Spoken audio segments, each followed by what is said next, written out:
Acuerdo de convivencia, esfuerzo y esperanza.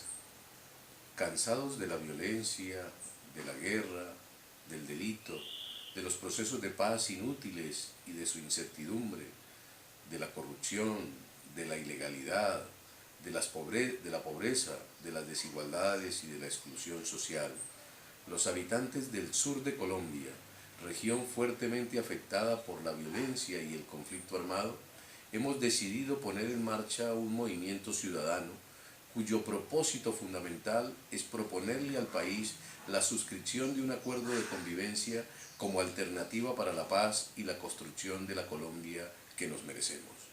Esfuerzo y Esperanza es el nombre del movimiento ciudadano que hemos decidido poner en marcha.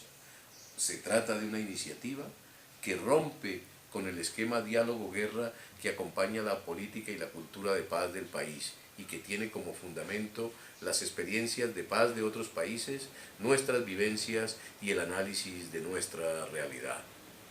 4 son los puntos que tiene este acuerdo de convivencia.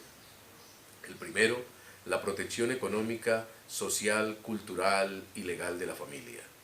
Convertir a la familia en una prioridad pública significa dejar que la familia deje de ser un asunto privado, un asunto de cada ciudadano en particular y convertirlo en una prioridad estatal y social de primer orden. Al convertir la familia en una prioridad total, estatal y social de primer orden, se definirán políticas públicas para hacerla viable, social, económica, cultural y legalmente. 3 son los tipos de políticas que se conocen más frecuentemente que vienen acompañando los procesos de construcción y de viabilidad de la familia. La primera es una política para construir familia, para construir relaciones de pareja, para que haya equidad en las relaciones de género y para que la reproducción de la especie tenga unas condiciones particulares, para que los hijos sean resultado de un acuerdo conjunto de los miembros de la pareja, de las 2 personas, y no sean resultado ni de un accidente, ni de una manipulación, ni de una violación. Los hijos deben ser resultado de una opción deliberada y compartida de la pareja. La paternidad y la maternidad deben ser una opción responsable, común y compartida por los 2 miembros de la pareja. De la forma como se reproduzca la especie, los estudios lo vienen demostrando, de la forma como se reproduzca la especie empiezan a generarse los primeros factores de violencia en una sociedad. El segundo tipo de políticas que han hecho los países que tienen mejores niveles de convivencia es aquella que le asegura una renta básica mensual a todas las familias.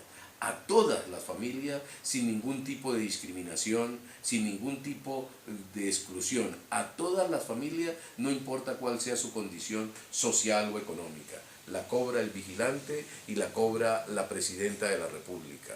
Toda esa renta básica, todas esas transferencias de dinero otorgadas a la familia tienen un carácter universal, son para todas las familias presentes en una sociedad. La tercera política que han hecho los países que tienen mejores niveles de convivencia es la política de regular el tiempo de trabajo de los integrantes de la familia, cuyo propósito fundamental es facilitar que los padres tengan tiempo para compartir con los hijos.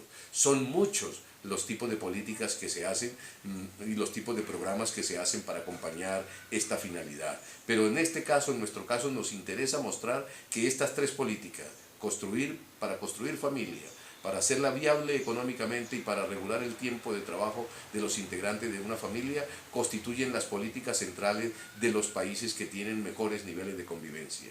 Todas esas políticas tienen un coste para el Estado, tienen un coste para la sociedad, mucho menor del que nosotros estamos haciendo en jueces, fiscales, cárceles y policía. De manera que el gasto en familia no es un asunto costoso, es un asunto de una prioridad pública, porque lo que los países gastan en familia es mucho menor de lo que nosotros estamos haciendo en este momento con jueces, cárceles y policías, sin contar de momento con el gasto que tenemos en materia de guerra y de defensa. La familia entonces propone este acuerdo de convivencia, constituye el primer mínimo común que compartimos los colombianos. el primer acuerdo sobre lo fundamental, como lo diría Álvaro Gómez Hurtado, ponernos de acuerdo sobre lo fundamental entre todos para hacer posible la convivencia y avanzar en la construcción de una Colombia mejor. Este es el primer punto del acuerdo. El segundo punto del acuerdo de convivencia que queremos someter a los colombianos es los dividendos de la paz. Este acuerdo tiene como propósito tratar de frenar de una vez y de suspender el conflicto armado. ¿Esto qué significa los dividendos de la paz? Que los recursos que hoy el país se gasta en guerra puedan ser gradualmente destinados a salud, educación y empleo para los colombianos. Esto es lo que le proponemos a los colombianos mediante este acuerdo de convivencia, que estén de acuerdo que los recursos destinados a la guerra vayan siendo gradualmente destinados, en la medida en que se vaya reduciendo el conflicto, vayan siendo gradualmente destinados a educación, salud y empleo de los colombianos. De manera que esos recursos, de los recursos que se gastan a la guerra, no tengan otra destinación.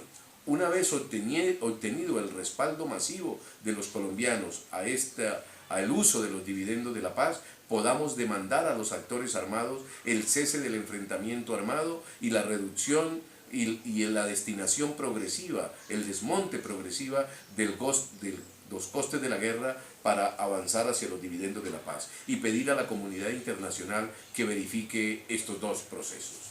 El tercer punto del acuerdo de convivencia que queremos someter a consideración de los colombianos es el establecimiento de límites a la política como profesión. La política no puede convertirse en un negocio privado.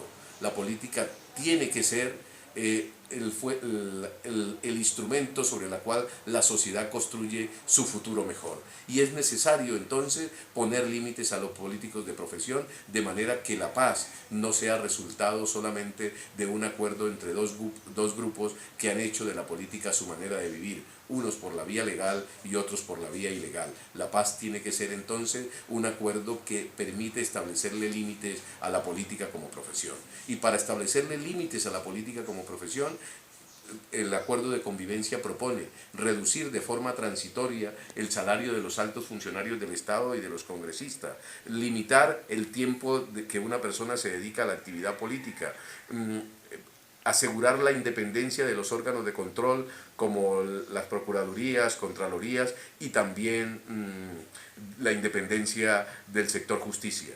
Todos estos puntos están orientados a tratar de establecerle límites a la política como profesión, porque del establecimiento de estos límites depende el futuro de la paz y de la convivencia.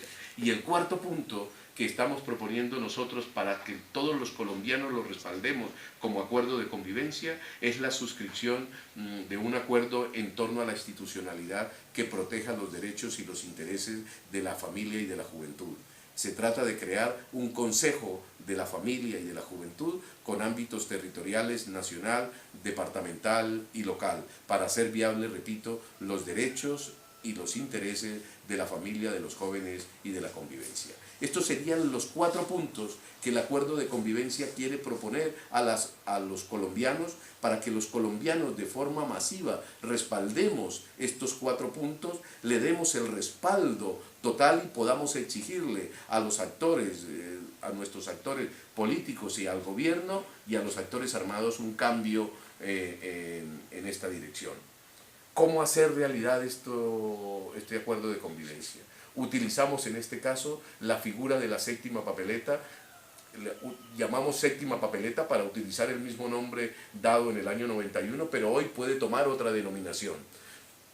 Esa séptima papeleta, ¿qué significó? Significó un voto adicional que promovían los estudiantes en aquel entonces y que hoy promovemos los habitantes del sur de Colombia.